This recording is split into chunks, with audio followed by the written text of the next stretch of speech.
মন্ত্রীমশাই 5 জন পড়াশোনা করতো বিদেশেতে। পড়াশোনা শেষ করে এসেছিল বিদেশ থেকে নিজেদের দেশে অ্যাপয়েন্টমেন্ট লেটার হাতে পেতে 5 জনকে রাখা হলো আলাদা আলাদা দায়িত্বে। সেই 5 জনের একটাই উদ্দেশ্য ছিল নিজেদের দেশ ভারতবর্ষকে সুন্দর করে গড়ে তুলতে।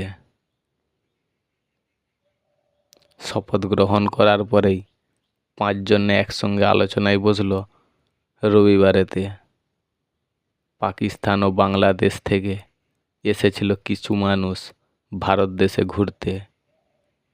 ভারত দেশের কিছু মানুষ থাকতো সবসময় এদের সাথে। এরা শুধু এসেছিল ভারত দেশে গন্ডগোল পাকাতে। একজন ব্যস্ত থাকতো ভারত দেশের ইতিহাস নিজেদের দেশে পাঠাতে।